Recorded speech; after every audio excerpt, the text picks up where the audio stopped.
안녕하세요. 이번 저널 미팅을 맡은 김아연입니다. 제가 발표할 논문의 제목은 Multimodal Fusion of EEG F-Nurse, a Mutual Information Based Hybrid Classification Framework입니다. 본 논문은 Biomedical Optics Express에 게재되었고, 이 저널의 임팩트 팩터는 3.732이며 바이오케미컬 리서치 메소드 분야에서 Q2에 해당합니다. 본 논문에서는 EEG와 F-Nurse 데이터를 각각 사용하여 분류하는 것보다 EEG와 F-Nurse를 결합하여 분류하는 것이 더 효과적으로 분류할 수 있다는 것을 보여주기 위해 실험을 진행하였고요.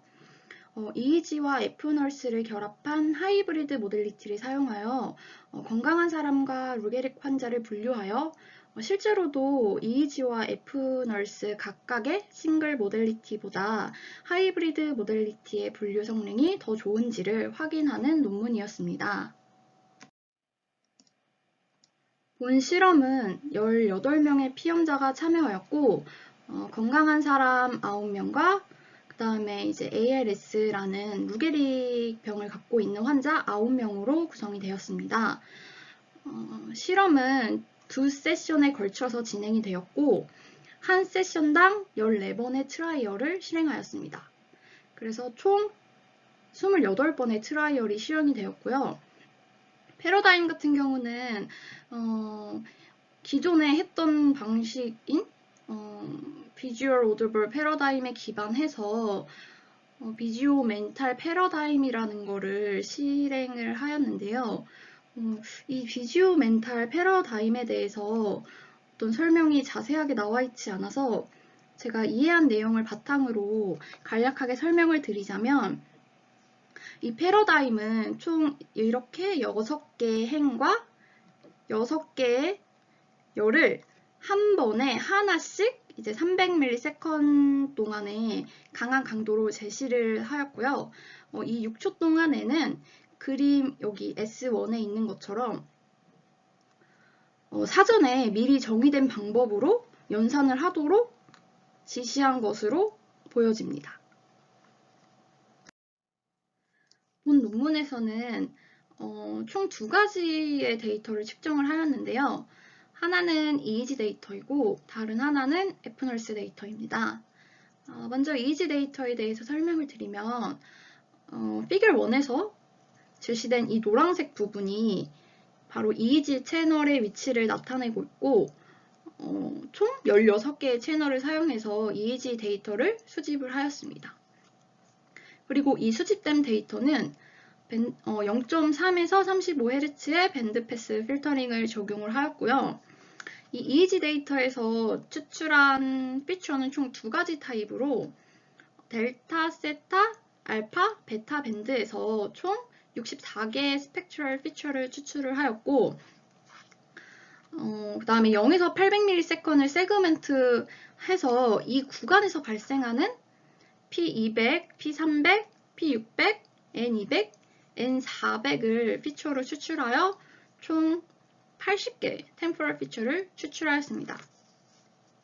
F-Nurse는 뇌 영역의 정기적 활동 이후에 나타나는 뇌 혈류량의 변화를 측정하는 방법이라고 합니다. 그래서 옥시헤모글로빈과 디옥시헤모글로빈의 농도 변화를 계측할 수 있는데요. 그리고 또 이 피겨 1에 보시면은 여기 파란색 조그마한 동그라미가 바로 이제 F-Nurse 채널을 나타내는 건데 F-Nurse 채널을 나타내기 위해서는 한 쌍의 이미터와 디텍터가 필요한 거를 알 수 있습니다. 그래서 한 쌍의 이미터와 디텍터가 하나의 채널을 형성하고 있고 그래서 총 F-Nurse 데이터에서는 16개의 채널을 사용하였습니다. F-Nurse 데이터는 호흡 및 심장 박동으로 인한 생리적인 노이즈를 조금 완화시키기 위해서 0.01에서 0.2Hz의 밴드 패스 필터링을 적용을 하였고요. 이 F-Nurse 같은 경우는 이제 옥시헤모글로빈, 여기 HbO2가 옥시헤모글로빈을 의미하는 거거든요. 그래서 이 옥시헤모글로빈의 농도 변화에서 피크점, 피크와 그다음에 이제 에어리어 언더 더 커브 AUC에서 총 2가지 종류의 피처를 추출하여서 이 애프널스 데이터에서는 총 32개의 피처를 추출하였습니다. 다음으로 이제 건강한 사람과 루게릭 환자를 분류하기 위해서 사용한 클래시피케이션은 Non-Linear SVM 모델이고요. 그다음에 이 논문에서는 이제 Two-fold Cross Validation과 Five Cross Validation을 시행을 하였는데, 이거는 이제 전체 데이터 셋을 2개의 메인 폴드로 각각 나누게 됩니다. 그리고 이 2개의 메인 폴드에서 또 5개 서브 폴드로 나누는데요. 이 서브 폴드 5개를 가지고 5 크로스 밸리데이션을 진행을 하였고, 이제 메인 폴드 2개를 가지고 2 폴드 크로스 밸리데이션을 진행을 하였습니다. 그래서 이제 최종 결론은 2 폴드 크로스 밸리데이션을 진행한 이제 분류 정확도를 가지고 최종 결론을 지었고요.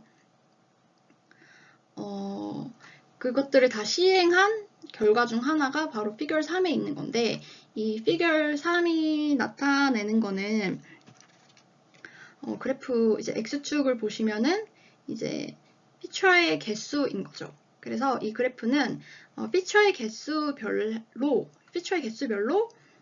이제 EEG랑 F널스를 결합한 하이브리드 모델리티와 각각 EEG랑 F널스 각각의 싱글 모델리티 3가지의 분류 성능을 비교를 한 것인데요.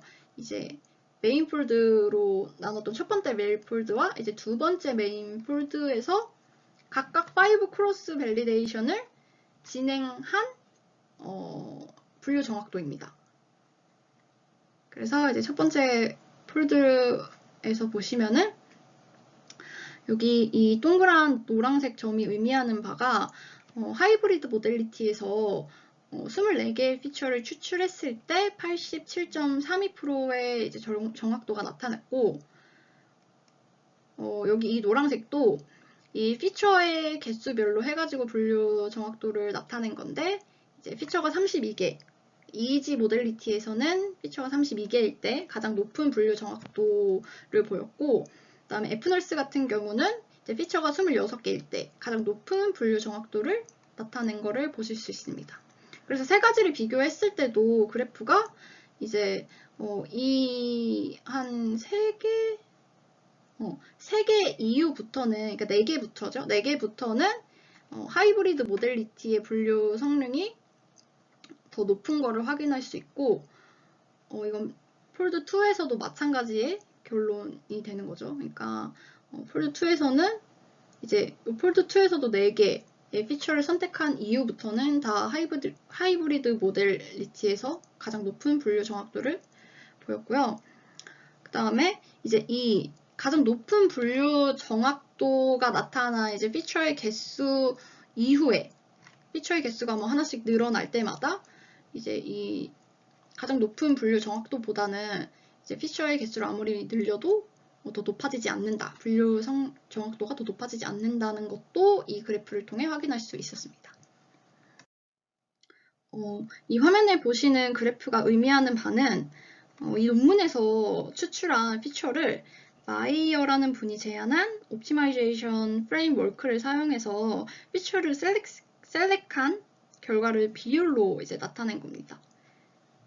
그래서 보시는 것처럼 EEG 스펙트럴 피처에서는 총 49%의 피처가 셀렉이 되었고, 이제 가장 많이 셀렉이 된 거죠. 이제 피처 중에서. 그리고 이제 F널스 피처에서 27%, 그 다음에 EEG 템포럴 피처에서 24%의 피처가 셀렉이 되었습니다. 그래서 이 두 그래프는 앞에서 설명드린 그 셀렉한 피처로 이제 분류 성능을 확인한 결과이고요. 왼쪽에 있는 그림 같은 경우는 이제 각각의 모델리티별로 분류 성능을 비교한 것입니다.